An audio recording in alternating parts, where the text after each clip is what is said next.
Europe 1 et vous, 11h-13h, Olivier Delagarde.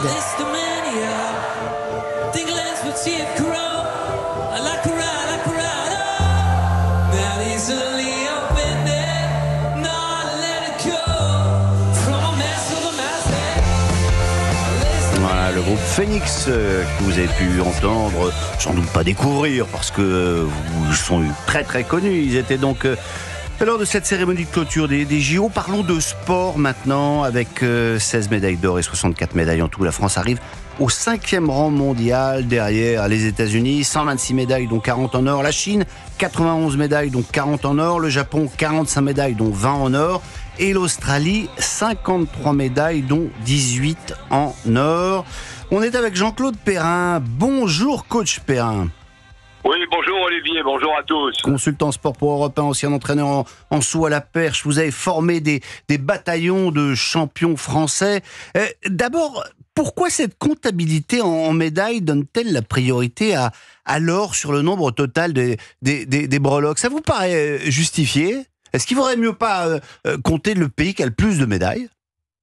Non, pas du tout, parce qu'il y a une péréquation, c'est-à-dire un calcul entre la première, la deuxième et puis la troisième place, les finalistes. On ne peut pas dire complexe, mais ça n'offre pas toutes les garanties de classement. Ce qu'on peut dire simplement, c'est que les pouvoirs publics, le président avait demandé, avait souhaité qu'on soit à la 5e place. Pour moi, c'est plus important. La place, occuper une place dans le monde par rapport au classement, plutôt que les médailles. Évidemment, les médailles, on se bat pour ça quand on est entraîneur. C'est la seule chose qui compte. Mais le classement absolu, on est à la 5e place. Et ça, c'est quelque chose de très, très important. C'est la preuve que sportivement, plus le reste, on a réussi totalement ces Jeux. Alors, 5e place, on est vraiment aujourd'hui, selon vous, Jean-Claude Perrin, la 5e nation sportive au monde? Premièrement, Olivier, c'est vous qui venez de le dire, pas moi. En ce qui concerne... Oui.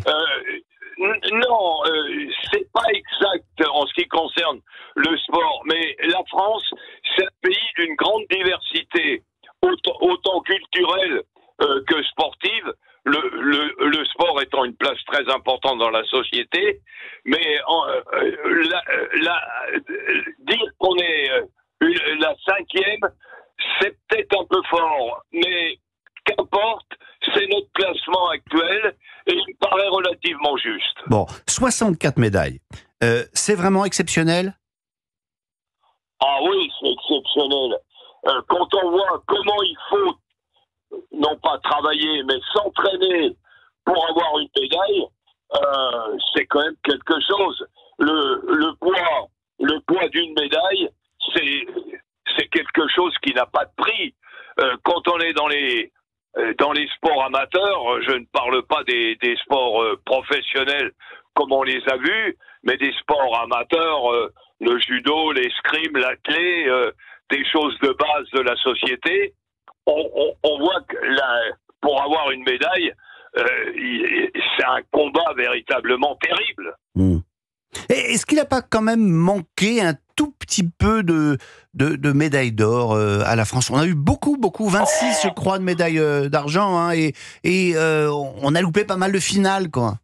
Est-ce qu'on ne peut pas avoir un regret là? Non, tu n'as pas le droit de dire ça. Bon. Bah alors je le dis pas. Les gars qui étaient engagés ont été formidables. Ils ont été formidables, ils ont été au-delà. Les gens ne se rendent pas compte, je ne parle pas du petit marchand à la piscine, je parle d'anciens. Prendre comme l'affaire Riner, 3 médailles d'or en 3 Jeux Olympiques, mais c'est un exploit que... J'ai pas le classement en tête, mais ils ne doivent qu'être une douzaine dans l'Antiquité à l'avoir réussi. Il y a un gars qui a gagné 5 fois l'or en 5 Olympiades, du temps des Grecs. Donc, la médaille d'or, c'est pas un titre de champion, de rien du tout. C'est un titre tous les 4 ans. C'est ça. Le poids de l'or, il est colossal. Vous restez avec nous, hein, coach Perrin. Je voudrais qu'on reprenne Philippe, s'il est toujours en ligne, notre auditeur de Nantes, qui est en vacances, qui a regardé la cérémonie de clôture hier, et j'imagine les Jeux depuis 15 jours. Vous avez vibré, Philippe, au rythme des victoires françaises ?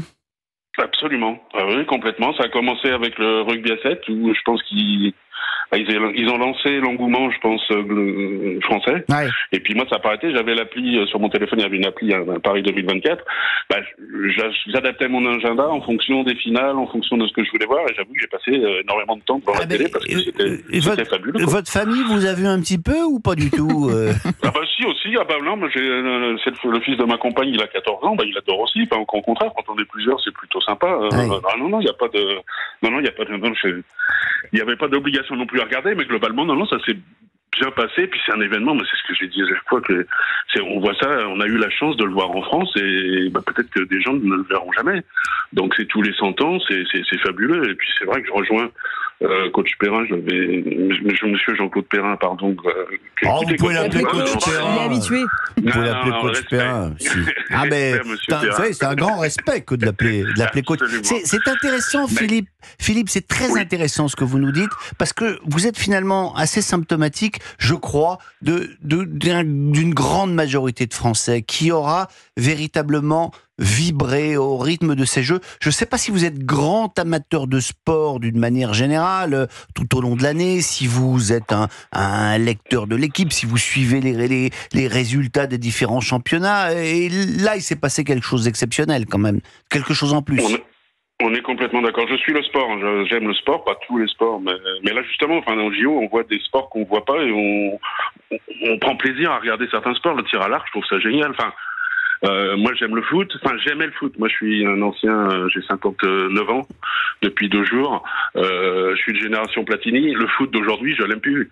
Quand on voit, et là, je voudrais tirer un coup de chapeau à France Télé, parce que franchement, les retransmissions qu'ils nous ont proposées, alors il y a eu quelques couacs, mais c'était génial. On zappait d'une chaîne à l'autre. Il y avait des finales qui passaient sur 2 chaînes en même temps, ce qui est absolument, jamais ça arrive. Ils ont fait un boulot monstrueux, et tout ça gratuitement. Quand on voit que maintenant le foot, il va falloir payer, si on veut voir tous les matchs de Ligue 1, plus de 50 € par mois, on se dit, et juste une parenthèse, on a vu des footeux. Moi, j'ai vu Zidane à la cérémonie, je l'ai trouvé génial. On a vu Griezmann qui était sur les réseaux sociaux, qui faisait les alertes médailles. Par contre, il y a un grand vide, c'est Monsieur Mbappé. Il supporte pas l'équipe olympique française. J'ai pas vu un tweet, j'ai pas vu un propos de Monsieur Mbappé. Il était peut-être très déçu il était peut-être très déçu de ne pas y participer, parce que je crois qu'il avait l'interdiction de la part de son nouveau club, le Real Madrid.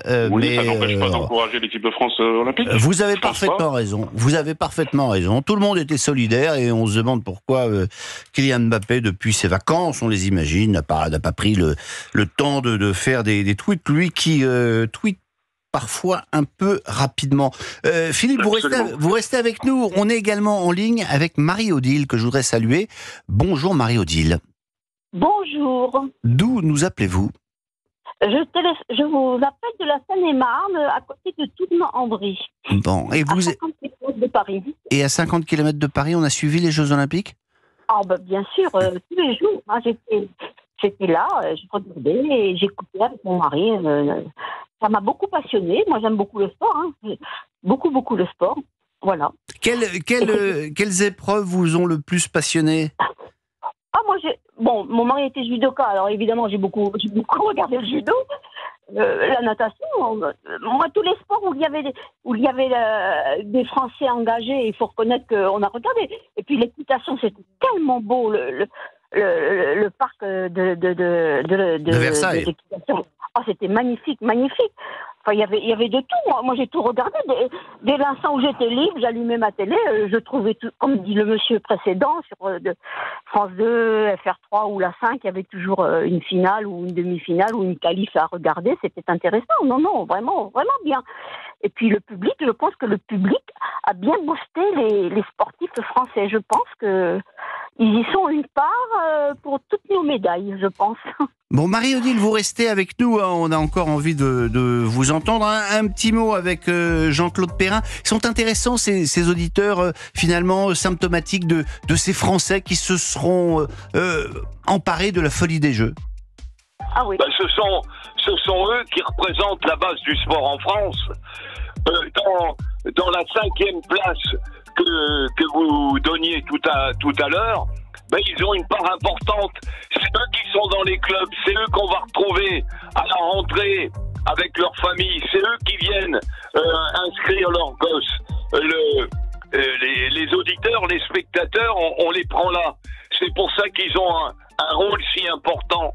C'est pour ça que le sport à la radio a une place très très importante. Je pense même plus importante que la télé. Même ça vous si nous on faites le voit plaisir, pas là, évidemment.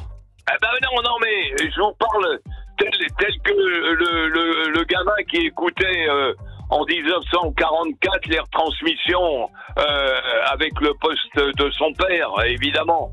Mais la radio, la radio ne fait que commencer sa progression. Bon, à la radio, on voit tout. On va continuer à progresser. Vous restez avec nous. On voit tout. Vous restez avec nous, coach Perrin. On a besoin de votre œil qui voit tout, lui aussi.